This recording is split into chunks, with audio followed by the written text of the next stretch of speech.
It's Liam Alexander Stewart with Inside the Ropes, and I'm back again with another amazing interview for you today.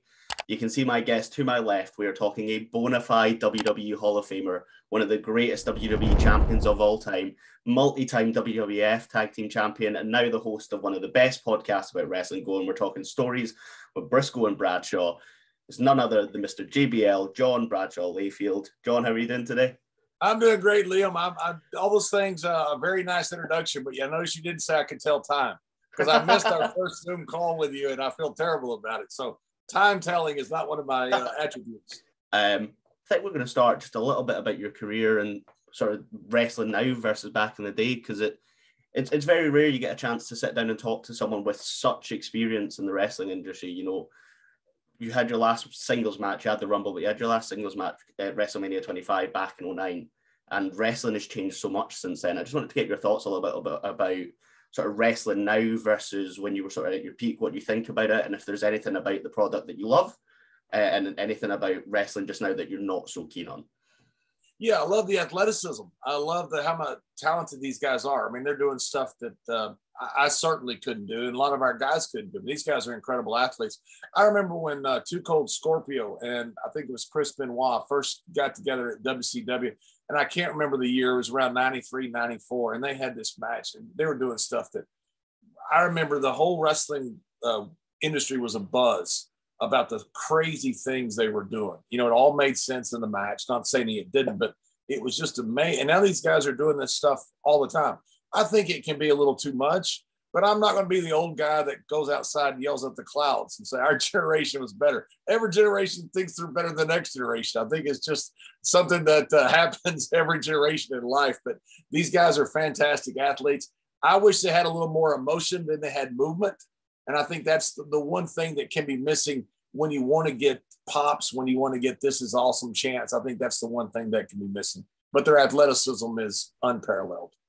You mentioned sort of the incredible work rate and in-ring ability we see now. You took on some incredible opponents in your career. Obviously, we mentioned Eddie Guerrero. You had that incredible blood feud with. Your match with John Cena that you've talked about is kind of the pinnacle of your career.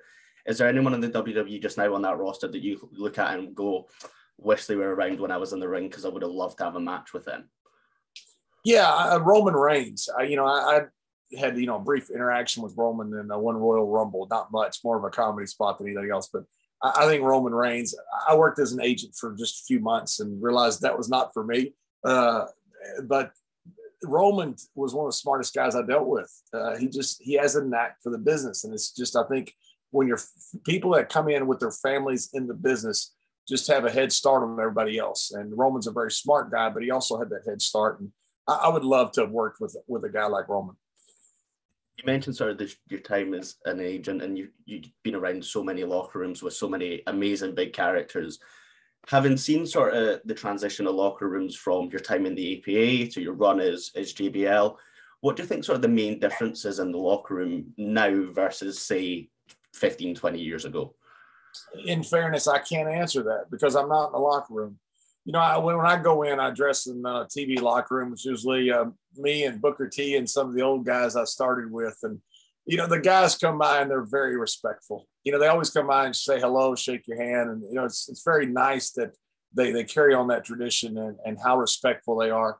But I'm not in their locker room. I pass through it sometimes. Sometimes I need to go talk to somebody. But I had no idea what's going on in the locker room or not. I just know from my interaction with the talent backstage about how respectful these guys are. We mentioned sort of stories with Briscoe and Bradshaw. Incredible podcast that we urge listeners to go and check out. It's fantastic. Is there a particular, you talk a lot about sort of your favorite stories and ribs that come up, and you know you had Hornswoggle on, who we've spoken to before, and he had some incredible ones. From your time in the industry, is there a particular prank or rib that stands out to you as just the pinnacle of it for you? Oh, the Hornswoggle rib with the chicken under the ring in Mexico. That's one of the greatest ribs of all time. And we got the video, as you've probably seen, of the chicken under the ring. We called WWE, said, hey, we got this video. So we put it out there. They gave us clearance to put it out there. It was owned by one of the cameramen, I think. But so technically they didn't own it, but, you know, always went through the right hoops to make sure we didn't upset the apple cart. But the planning of this rib, for Finley to find out that Hornswoggle was scared of chickens because he saw him in a scene with the great Khali, and he saw him jump from a chicken. And then from the security guard saying he wants to get him, to sending Davey Coates to go get a chicken and put it under the ring with him, and to put a camera under there. This rib was very elaborate. And it's just, that to me is the ultimate rib. You know, I don't like ribs where you tear up stuff or, you know, people's property. I love stuff like this. I thought that was one of the greatest ribs of all time. And it's all fit Finley. Finley he's a genius. He's a very smart guy, but he's also one of these guys that you do not want against you, because he will get you in a very entertaining way. They're always the most dangerous friends to have. So those ones that they're great friends, you know, you respect them, they're geniuses, but you know, if they want to, you can get you good. And I remember we spoke to Hornswoggle Dylan last year, and he talked about that rib with us, and it's the joy, just that secondhand joy of hearing him talk about it and try and play it off, despite us having all seen the video. It's a personal favorite. I want to talk a little bit about the APA, yourself, Ron Simmons, one of the greatest tag teams wrestling's seen. And beyond that, whenever you hear interviews or podcasts with guys that were around, the one thing that comes around is just how tough you guys were. Like, we're talking like proper old school wrestling, like big guys that knew what they were doing. What I want to know is, as that sort of guy with those sort of reputations backstage, was there anyone that you were sort of scared of crossing or were scared of in the locker room, or not in like an unfriendly way, but in you didn't want to piss them off on the wrong day? Yeah, we had Ken Shamrock in our locker room. He won the UFC. I don't think, him or Haku. I remember we had the invasion, and they'd gone over there and invaded WCW, and we didn't know if they were going to invade us back. And so they actually had us standing around the parking lot just to see, we didn't know what was going to happen. So the Harris boys were there, Shamrock was there, Blackman was there, me and Ron were there. All the boys were kind of standing around. Of course, nothing happened. And we just always joked about, if they send Haku over, we're just going to send Shamrock out, and we're going to watch them fight for the next 10 years, because that would be the greatest fight in the history of the world.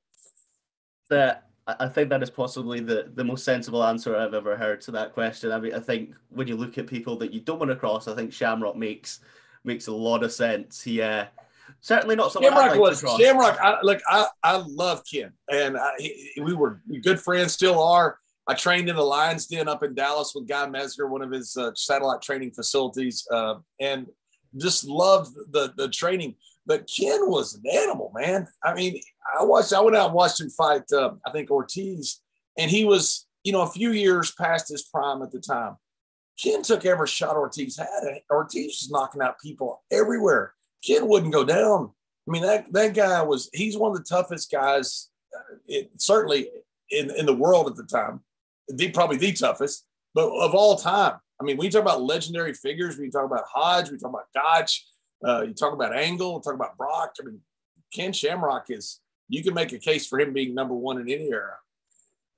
100%. And I think he's someone that I think the legacy has finally been understood of just how good Ken Shamrock was as well. So that's always great to see. You mentioned sort of your training and your career there.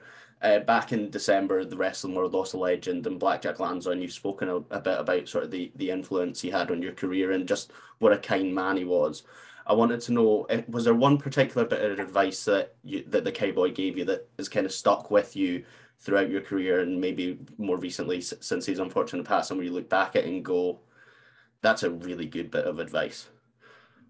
Yeah, there was so much from Jack, and it was just all understated stuff. Jack never overproduced you. Jack would come back and you'd say, hey, how about we try this? And if you ever told Jack, hey, I want to try this, Jack would let you try it. We tried several things. Jack would really try to help me get over as when I came in. Some of them didn't work, and we knew it at the time. And I come back and say, Jack would say, well, that didn't work. And, you put that in the bag. It's just sometimes as valuable as something that does work, because you know what not to do. But if you don't try, then you'll never figure out what works. And Jack would always insist that you try new things and go as far as you can. Jack would say, listen, we'll reel you back in, but you got to get out there. If you don't push the envelope, then we don't know if you can push the envelope.